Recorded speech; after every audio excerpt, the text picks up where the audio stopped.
Good morning all of you. मेरा नाम है डॉक्टर विलास अंबादास साळुंखे। मैं सरकारी प्रथम श्रेणी महाविद्यालय सेडम में हिंदी सहायक प्राध्यापक के तौर पर कार्यरत हूं। आज हम इस वीडियो के माध्यम से गुलबर्गा विश्वविद्यालय कलबुर्गी के अंतर्गत बीए चतुर्थ सत्र के जो छात्र हैं, जो हिंदी को ऐच्छिक लेकर पढ़ रहे हैं, तो उनके पाठ्यक्रम का एक मुद्दा जो है, जैसे देवनागरी लिपि का उद्भव, उसका नामकरण और उसकी विशेषताएं, इन तीन मुद्दों को लेकर आज हम चर्चा करने जा रहे हैं। तो सबसे पहला मुद्दा है देवनागरी लिपि का उद्भव। तो देवनागरी लिपि के उद्भव को जानने से पहले हमें यह जानना जरूरी है कि लिपि किसे कहते हैं। तो लिपि से तात्पर्य है लिखित ध्वनि संकेतों को लिपि कहते हैं।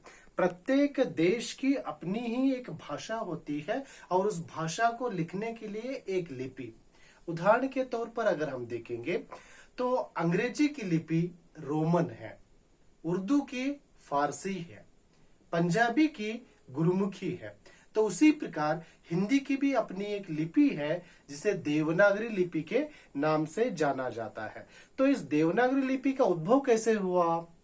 तो भारत की सर्वाधिक प्राचीन लिपि ब्राह्मी लिपि को माना जाता है, जिसका प्रयोग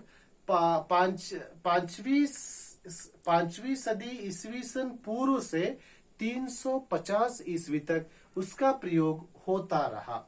उसके पश्चात इसी ब्राह्मी लिपि से दो शैलियां विकसित होती हैं। पहली शैली है उत्तरी शैली और दूसरी है दक्षिणी शैली। इसी उत्तरी शैली से चौथी शती में गुप्त लिपि का विकास हुआ। तो इसे गुप्त लिपि क्यों कहा जाता है? क्योंकि गुप्त राजाओं के काल में इसका प्रयोग होने के कारण ही इसे गुप्त लिपि के नाम से जाना जाता है। इसी गुप्त लिपि से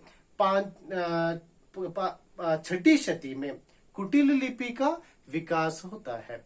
इस कुटिल लिपि का विकास छठी सदी से 8वीं सदी तक इसका प्रयोग होते रहा।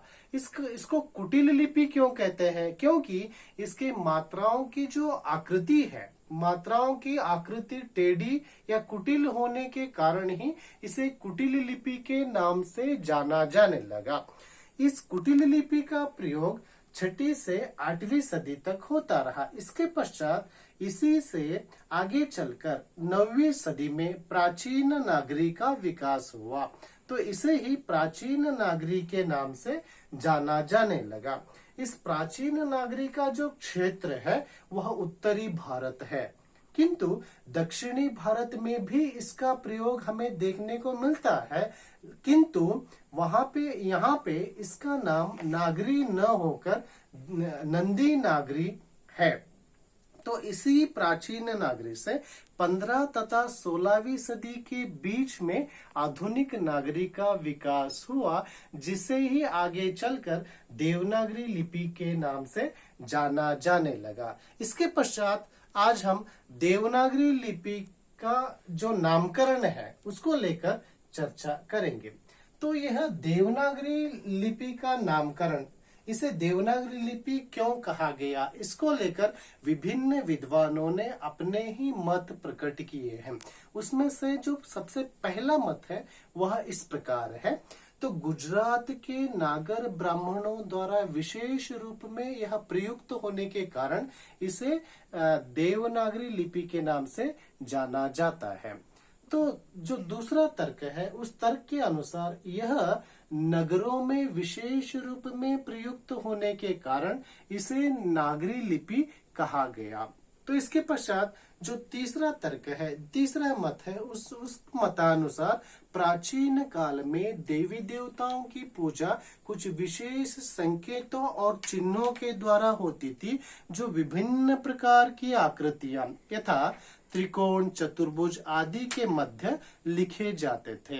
इन आकृतियों को ही देवनगर कहा जाता था। तो देवनगर के मध्य लिखे जाने के कारण ही यह देवनागरी कहलाई, ऐसा उनका कहना है। इसके पश्चात जो चौथा मत है, उस मत के अनुसार देवनगर अर्थात काशी, काशी को देवनगर कहा जाता है। देवनगर में विशेष रूप में यह प्रयुक्त होने के कारण ही इसे देवनागरी लिपि कहा गया। जो पांचवा तर्क है, पांचवा जो मत है, उस मत के अनुसार ललित विस्तार में उल्लिखित जो नाग लिपि है वही नागरी है, अर्थात नाग से नागर का संबंध वहां पे जोड़ा गया है। इसके पश्चात जो छठा मत है वह डॉक्टर धीरेन्द्र वर्मा का मत है। उनका कहना है मध्य युग में स्थापत्य की एक शैली थी, मध्य युग में स्थापत्य की एक शैली थी जिसे नागरी के नाम से जाना जाता था, नागरी के नाम से जाना जाता था। तो जो नागरी थी उसमें चतुर्भुज आकृतियां होती थी। इन चतुर्भुज आकृतियों के कारण ही उसे नागरी लिपि यानी देवनागरी लिपि कहा गया। नागरी और देवनागरी ये दोनों का अर्थ एक ही है। इसके पश्चात अब हमने देवनागरी लिपि का उद्भव कैसे हुआ, उसके पश्चात देवनागरी का नामकरण, जैसे विभिन्न विद्वानों ने अपने ही मतानुसार उसका नामकरण करने का एक सार्थक प्रयास किया है, जिसके आधार पर हम कह सकते हैं कि यह देवनागरी लिपि है। इसके पश्चात हम देवनागरी लिपि की जो विशेषताएं हैं, संसार के प्रत्येक देश की अपनी एक भाषा और अपनी एक लिपि, उनकी अपनी ही एक संरचनात्मक व्यवस्था होती है जिसके माध्यम से मनुष्य अपने विचारों का आदान प्रदान कर सकता है। तो उसी प्रकार देवनागरी लिपि की भी अपनी ही कुछ विशेषताएं हैं, उसकी अपनी ही कुछ बहुत सारी विशेषताएं हैं, लेकिन यहाँ पे कुछ प्रमुख विशेषताओं की हम चर्चा करेंगे। तो इसकी सबसे पहली विशेषता है उच्चारण एवं लेखन में एक रूपता। तो उच्चारण लेखन में एक रूपता का मतलब क्या है, तो ध्वन्यात्मकता देवनागरी लिपि की सबसे पहली विशेषता यह है वह ध्वन्यात्मक है। ध्वन्यात्मकता देवनागरी लिपि की सर्वप्रमुख विशेषता है। अगर इस ध्वन्यात्मकता को सरल भाषा में, सरल अर्थों में अगर समझा जाए तो जैसे बोला जाए वैसा लिखा जाए, जैसे लिखा जाए वैसे ही उसे बोला जाए, अर्थात जैसे बोली जाती है वैसे ही लिखी जाती है, जैसे लिखी जाती है वैसे ही उसका उच्चारण भी होता है। लेकिन रोमन लिपि में अगर आप देखेंगे तो रोमन लिपि में लिखा कुछ और जाता है और पढ़ा कुछ और जाता है। उदाहरण के तौर पर अगर हम यहाँ पे दो शब्दों का उदाहरण हम ले लेंगे तो इससे जाहिर होगा कि रोमन लिपि उच्चारण कुछ और होता है और उसका लेखन कुछ और होता है। उदाहरण के तौर पर साइकोलॉजी और नॉलेज, ये दो ऐसे शब्द हैं। साइकोलॉजी का जो पहला वर्ण है, साइकोलॉजी शब्द का जो पहला वर्ण है वह पी है। नॉलेज शब्द का पहला जो वर्ण है, पहला जो अक्षर है वह के है। तो यहाँ पे पढ़ते समय हम साइकोलॉजी नॉलेज कहते हैं, लेकिन लिखते समय पहले साइकोलॉजी का पी लिखते हैं और नॉलेज के पहले के लिखते हैं। तो इससे जाहिर होता है कि देवनागरी लिपि में जैसे लिखा जाता है वैसे ही पढ़ा जाता है, लेकिन रोमन लिपि में जैसे लिखा जाता है वैसे पढ़ा नहीं जाता। तो यहाँ पे हम देखते हैं कि पी और के ये दोनों वर्ण यहाँ पे अनुच्चरित हैं, जिससे विद्यार्थियों की वर्तनी और उच्चारण में दिक्कतों का सामना विद्यार्थियों को करना पड़ता है, लेकिन देवनागरी लिपि में ऐसी दिक्कत नहीं आती। ये उच्चारण और लेखन में एक रूपता, यह देवनागरी लिपि की सर्वप्रमुख विशेषता है। इसके पश्चात इसकी दूसरी विशेषता है समग्रता। तो देवनागरी लिपि एक ऐसी लिपि है जो समग्र ध्वनियों को अंकित करने की, देवनागरी लिपि एक ऐसी लिपि है जो समग्र ध्वनियों को अंकित करने की क्षमता उस लिपि में है। उदाहरण के तौर पर अगर हम देखेंगे रोमन लिपि में न और न के लिए केवल एक ही ध्वनि वर्ण वहां पे है, लेकिन देवनागरी लिपि में उसके लिए अलग अलग वर्ण है।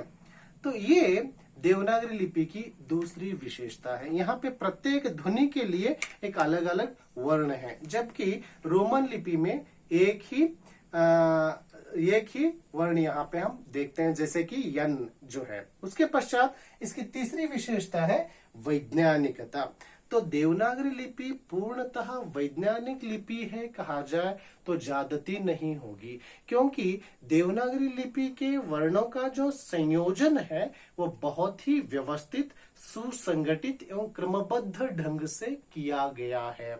और इसकी चौथी विशेषता है व्यवस्थित वर्णमाला। अगर हम देखेंगे तो देवनागरी लिपि की जो वर्णमाला है वह सर्वाधिक व्यवस्थित वर्णमाला है कहा जाए तो ज्यादती नहीं होगी, क्योंकि इस वर्णमाला के प्रत्येक वर्ण को उच्चारणादि विशेषताओं के आधार पर उसे वर्गीकृत किया गया है।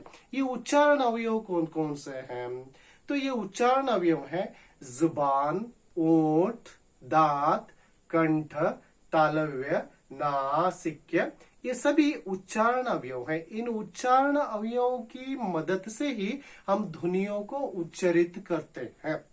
उदाहरण के तौर पर अगर हम देखेंगे तो इसे कंठ से उच्चरित जो ध्वनियां हैं उन ध्वनियों को क वर्ग के अंतर्गत रखा गया है। उदाहरण के तौर पर से क, ख, ग, घ, तो ये कंठ से उच्चरित ध्वनियां हैं।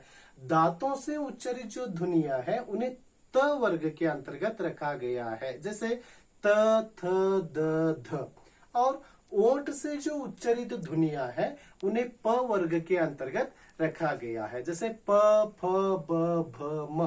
तो कहने का तात्पर्य है तो जिन ध्वनियों के उच्चारण में जो अवयव एक दूसरे से टकराते हैं या जबान जिन अवयवों से टकराती है उसके आधार पर ही यहाँ पे वर्णों का विभाजन किया गया है।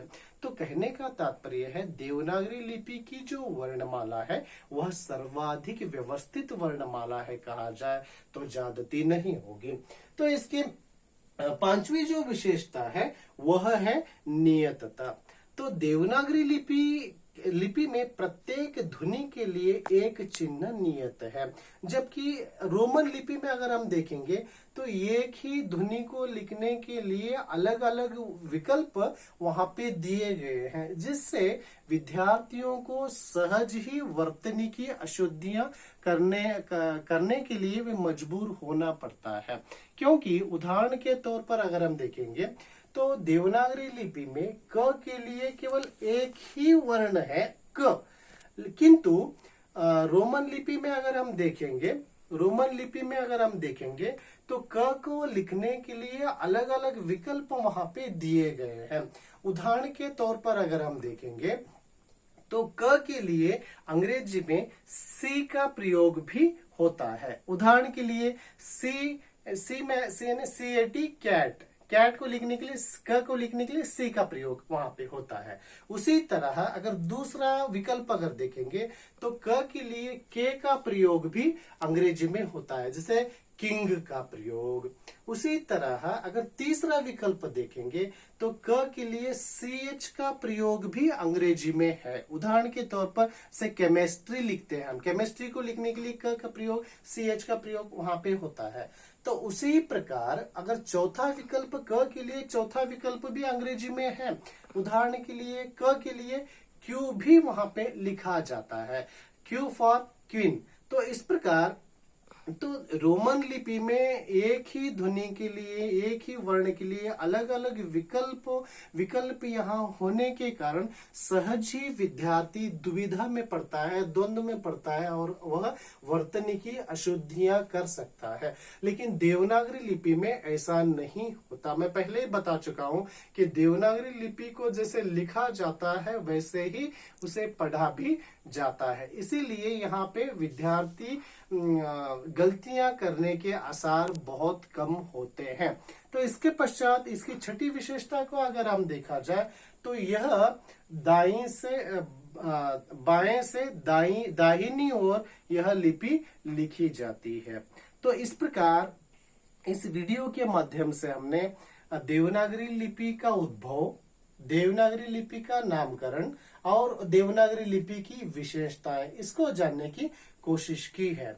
और इस वीडियो के माध्यम से मैं सभी सज्जनों से निवेदन करना चाहता हूं, सभी विद्यार्थियों से निवेदन करना चाहता हूं कि आज के इस कोरोना जैसे महामारी से बचने के लिए आप घर पर रहें, सुरक्षित रहें। धन्यवाद।